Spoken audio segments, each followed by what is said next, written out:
Hi guys, so today I'm going to be doing a book series review on the Daughter of Smoke and Bone trilogy by Lani Taylor. So this series consists of Daughter of Smoke and Bone, Days of Blood and Starlight, and Dreams of Gods and Monsters. I think these covers are really fantastic. I think they look absolutely gorgeous in the hardcover version, and I couldn't help but to get these hardcover editions of them. They all look really pretty on the shelf together too. I actually have done a review of Daughter and Smoke and Bone, but I decided to do a series review as I wanted to give my full thoughts and feelings on the whole series as a whole. This series is also a YA fantasy read. So this series follows a girl named Karu, and for her whole life she hasn't really known who she is. She's been kind of adopted by a person named Brimstone who uses her to collect teeth from people. Karu doesn't know the full story behind this, but she knows that with the teeth, wishes can be made from them. Suddenly Karu finds herself trapped in an all-out war, and she has to kind of discover stuff about herself and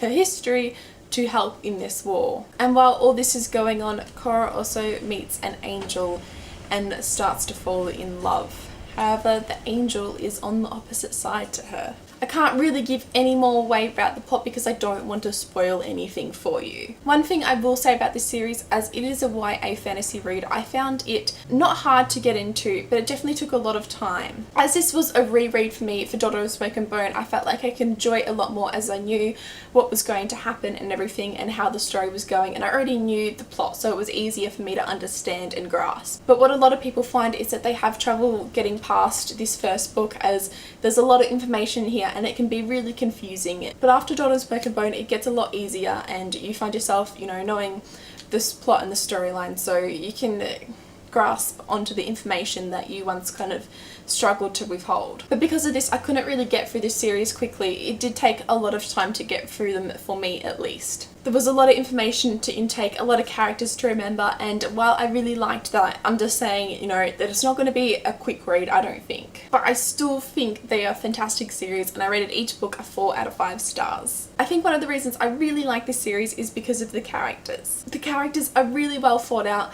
There's so much character development that happens throughout the series. Every relationship is important and none of it seems just to be there to have a relationship. There's no cop-out characters, and I really like that, and I really like the character development. I especially like the relationship between Karu and her best friend. I feel like in some books, the best friend is just a secondary character to be there, to be a best friend. But I think that the relationship between Karu and her best friend was just fantastic. This series also didn't have a happily ever after, and I liked that. It had a mildly happy ending, but I felt like if this series had I felt like it would have copped out for this series to do a happily ever after, and they all lived happily ever after.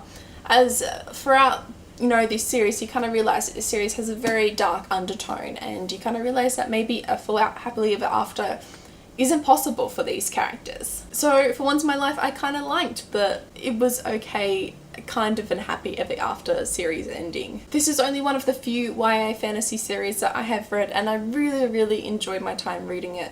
I felt like Lani Taylor has such a beautiful way with words. Her writing is very unique, and I find that it's very beautiful to read. The storyline and the world in this is such beautifully written, and there are so many details in here, so many minor details that just bring it all together and make it fantastic. If you're looking for a YA fantasy series and you're not sure what to pick up and you haven't yet, I would definitely recommend the Daughter of Smoke and Bone trilogy. And also, if you have the money to splurge on the hardcovers, do so, because look how fantastic and gorgeous and pretty they are. So yeah, I'd love to know in the comments below if you have read this series and what you thought, or if you plan to pick them up anytime soon. And like this video if you liked it, and subscribe if you'd like to see more book related videos from me, and I'll see you next time. Okay, bye!